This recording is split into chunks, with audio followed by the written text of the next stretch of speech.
From the moment I could understand things, it was obvious. My older brother, Tommy, was the golden child, while I was just the afterthought. Nicole, make sure you're home by 3:30 to help your brother with his lunch, Mom would say nearly every morning before school. I was 12, he was 15, and apparently making his own sandwich was out of the question for our family's prodigy.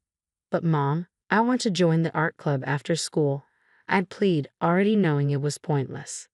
Your brother has football practice, she'd say with that final look, as if my voice barely registered. He needs proper nutrition, you know how important that is for him. Meanwhile, Tommy would be sprawled on the couch, tapping away on his latest iPhone, a birthday gift that made my hand-me-down flip phone feel like a relic. Yeah, Nikki, he'd smirk, not even glancing up.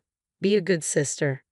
Dad wasn't much different. Nicole, this is good practice for when you're a wife, he'd tell me, as though taking care of Tommy was the pinnacle of my aspirations. A woman needs to know how to take care of her family. Day after day, I'd rush home from school, throw together whatever Tommy wanted, iron his clothes for the next day, and try to cram in my homework. While I was buried in chores, Tommy would be off at one of his countless activities: football, debate club, computer programming. Mom and Dad made sure he had every opportunity they could dream up. The only person who seemed to truly see me was Grandma Rose. Her old Victorian house across town became my sanctuary. Whenever I could, I'd bike over there, racing through the tree-lined streets until her cozy wraparound porch came into view. There's my girl, she'd call from her garden, her silver hair glinting in the sunlight. In her house, there were no favorites, no golden children, just warmth, cookies, and love that didn't come with conditions. Her place was old and a little worn, with creaky floorboards and peeling wallpaper, but every imperfect inch felt like home, and the way Grandma treated us was what made it special. Whether it was Christmas, a birthday, or just a regular weekend, she made sure Tommy and I got the same treatment, the same thoughtful gifts, the same loving hugs. It drove Tommy absolutely crazy. One day, it all boiled over. It was Tommy's 16th birthday, and Grandma had gotten us both new tablets, identical high-quality ones. Tommy looked at his and exploded. "Are you kidding me?" he yelled, his face red with anger. "Nicole gets the exact same thing as me on my birthday." Grandma sat calmly in her armchair, hands folded. "Tommy dear, I love you both equally." "That's not fair," he was practically shouting. "Mom and Dad give me better stuff because they know I deserve it. I'm the one with the grades, the sports achievements, the future. Nicole just exists." I felt stunned, but Grandma didn't even flinch. She stood up, somehow towering over him. "Thomas Michael Parker," she said, her voice calm, sharp as a knife. "You will not speak about your sister that way in my house or anywhere else." Tommy stormed out, slamming the front door so hard that Grandma's china teacups rattled. I thought that was the end of it, but the next day, Grandma showed up at our house, unannounced. I listened from the top of the stairs as she confronted my parents. Her voice was low but firm. "The way you're raising these children is unacceptable," she said. "The favoritism needs to stop." Mom tried to argue, "We're doing what's best for both of them." Grandma's voice was cold. "Is that what you call it? Well, if you want my financial support for their upbringing, things need to change." I could hardly believe what I was hearing. Later that night, I overheard my parents talking. "We can't afford to lose her money," Mom whispered. "We need it for Tommy's college fund." "I know," Dad sighed. "We'll have to play along, give Nicole some things too, keep her happy."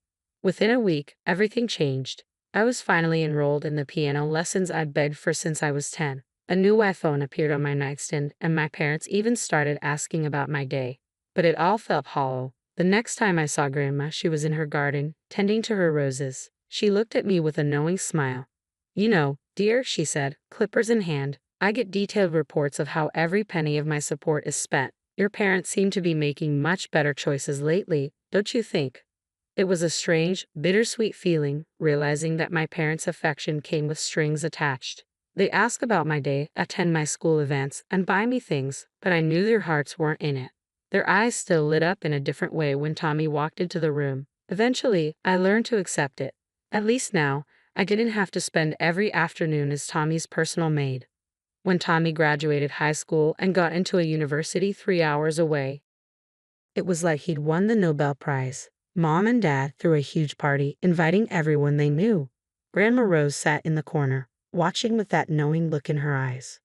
For the first few months, family dinners were filled with tales of Tommy's college life, his professors, his bright future. Then one day, Dad came home waving an official-looking letter, his face purple with rage. Tommy was on academic probation, at risk of expulsion.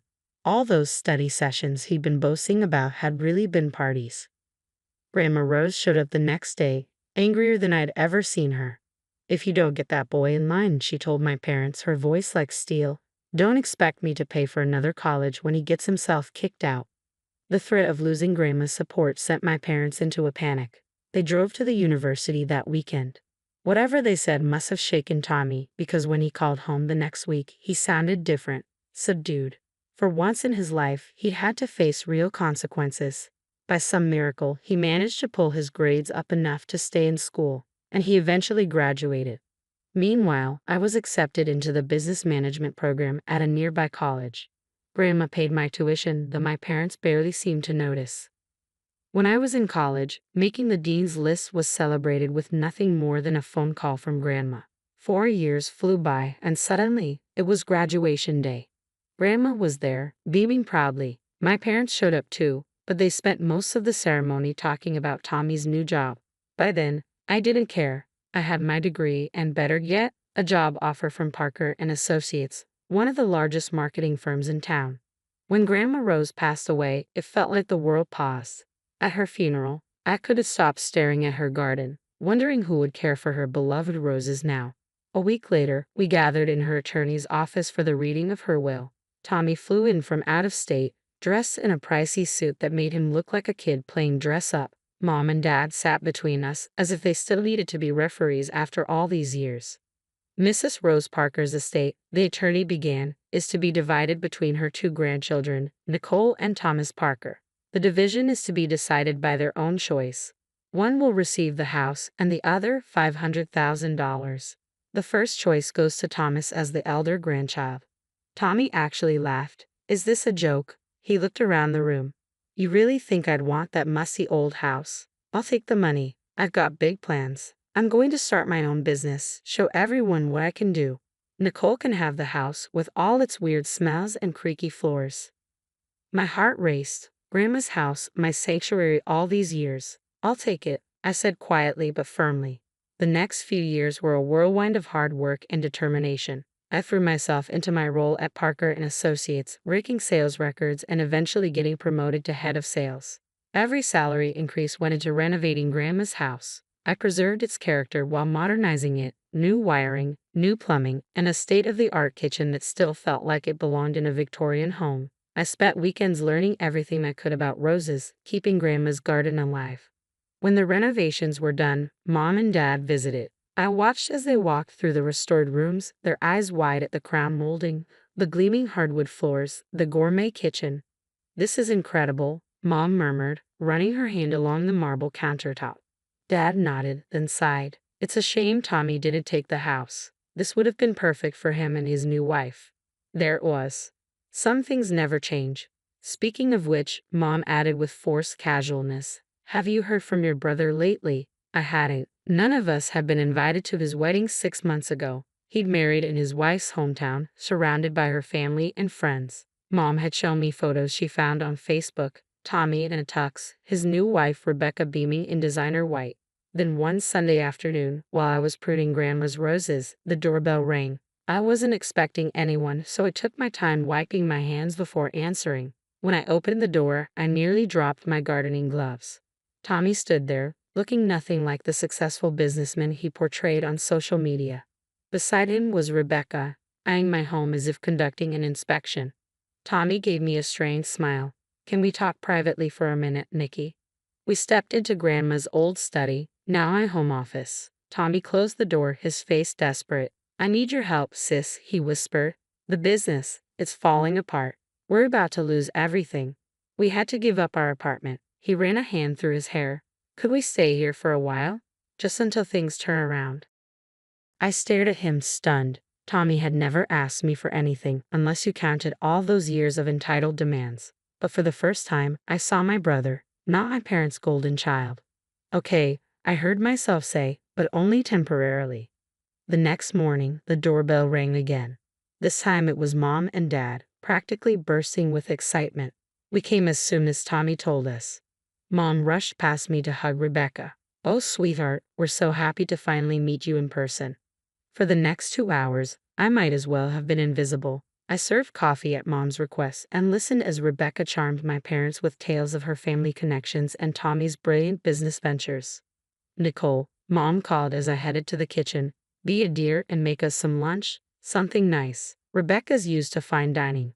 That set the tone for the weeks that followed. I'd come home from long days at work to find Tommy and Rebecca lounging in my living room waiting for dinner. One evening, as I walked through the door, Rebecca glanced up from her phone. "Aren't you going to start cooking?" she asked, barely looking at me. "We're starving." I had just worked a 12-hour day. I dropped my briefcase and replied, "Why don't you cook something?" Rebecca's head snapped up, her eyes narrowing. "Excuse me, you should be grateful we let you stay here at all. The least you could do is cook decent meals." I turned to Tommy, bewildered. He pulled me into the study, closing the door behind us. "Look," he whispered urgently, "Rebecca thinks this is my house, that I'm letting you stay here out of kindness. She comes from money, Nikki. She's used to a certain lifestyle. If she finds out I'm broke, she'll leave me." I stared at my brother, once so proud, now reduced to begging me to lie to his wife. "Fine," I finally said. "I won't tell her, but you two need to start treating me with respect in my own home. No more demands, no more attitude. Deal?" "Deal," Tommy said, relief washing over his face. True to his word, Tommy's demands for home-cooked meals stopped. Instead, I'd come home to find takeout containers from upscale restaurants scattered across my kitchen. Rebecca would lounge on the couch, picking at pad thai or sushi, barely acknowledging my presence. I didn't ask questions. I was just glad not to be playing chef after long days at the office. The arrangement worked for a while. They stayed out of my way, and I stayed out of theirs, until I got a call from Mom. "Nikki," she started, her tone sharp, "we need to discuss these restaurant bills. Tommy said you'd cover the expenses at the end of the month. It's almost $3,000. I nearly choked on my coffee. "Excuse me." "Well, you can't expect them to starve. Tommy told us you agreed to handle their food expenses while they're going through a rough patch. I've been putting it all on my credit card. I'll text you the account details for the transfer." Hands shaking, I hung up and texted Tommy, "Come to me, now." Within minutes, he was in my study, looking nervous. "Care to explain why Mom thinks I'm covering your luxury takeout habit?" I asked, my voice cold.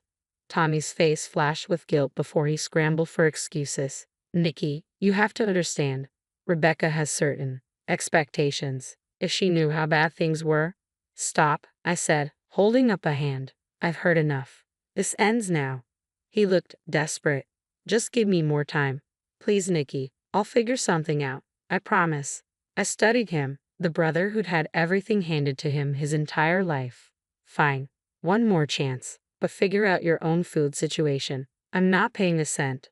The next 2 months passed uneasily. I'd come home to find my house in disarray, my evenings spent cleaning up after them. Tommy and Rebecca lived in their bubble, taking lunch with their parents, shopping, and dining out as if nothing was wrong. Then, one evening, I came home early, looking forward to a quiet night with a glass of wine, only to find Rebecca waiting for me in the living room.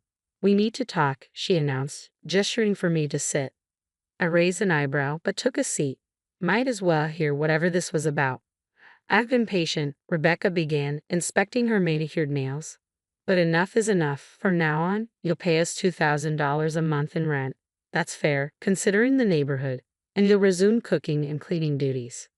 I couldn't help it. I started laughing, loud and unrestrained. Rebecca's face darkened. "What's so funny?" "Rebecca, there's a misunderstanding here. This is my house. I own it. Your husband is staying here because I took pity on him." The color drained from her face. "You're lying?" "Call him," I said, leaning back in my chair. "Ask Tommy who owns this house." Hands trembling, she pulled out her phone and dialed. "Tommy," she snapped, "Nicole is telling some ridiculous story about owning this house. Tell her she's mistaken." There was a long pause, then Tommy's voice crackled through the speaker. "She's telling the truth. It's her house. Grandma left it to her. I took the money she offered me to start a business. But I failed. We're broke." Rebecca shot to her feet, knocking over a glass in her haste to get upstairs. I heard her slamming closet doors and throwing things around, packing in a fury. Within minutes, she was dragging her designer luggage down the stairs. She didn't look back as she left, the front door slamming shut like a gunshot. The next morning, Tommy stormed into the kitchen, his face twisted with rage. "This is all your fault. Rebecca's divorcing me, and she won't even talk to me. You had no right to tell her." I set down my coffee cup, calm and resolute. "No right? This is my house, Tommy, the one you laughed at me for choosing, the one you lied about to your wife while mooching off our parents. And you're telling me I had no right? You've always been jealous of me, haven't you?" he sneered, just waiting for a chance to get back at me. "Get out," I said, my voice quiet but firm. "Take your things and go." He glared at me, then stumped upstairs, throwing things around in the guest room. When he finally left, he didn't say goodbye. I had exactly 1 hour of peace before my phone rang. Mom's name flashed on the screen. "How could you do this to your brother?" she demanded, her voice shrill. "He's devastated. He's back with us, crying his eyes out." "That's not my problem." "Of course it's your problem," Dad's voice chimed in. "You need to give Tommy the house. It's the only way to save his marriage. Rebecca might come back if they have a proper home." I laughed. "You're serious? You want me to give away my house because Tommy lied to his wife and ruined his business?" "Help your brother," Mom merely shrieked. "Family helps family." I felt years of resentment bubbling up. Where was that family spirit when I was cooking and cleaning for Tommy? When you ignored my achievements to praise him? Grandma's the only one who ever treated me like family, and she left this house to me. Conversation over. 2 months later, I heard through colleagues that Tommy's company had officially declared bankruptcy, and his divorce was finalized soon after. He was living with our parents, who still called it regrouping, their favorite euphemism for Tommy's failures.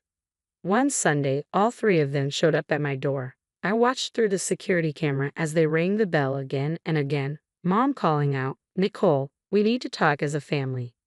I picked up my phone and sent a single text to all three. "Please leave. Do not come back or I'll call the police." They eventually left, but not before Mom left a casserole on my porch with a note about forgiveness and family obligations. I donated it to the homeless shelter down the street. These days, my life is peaceful. I tend to Grandma's roses, which are blooming beautifully. My career is thriving. I made Executive VP last month. I feel good, and it's all thanks to Grandma.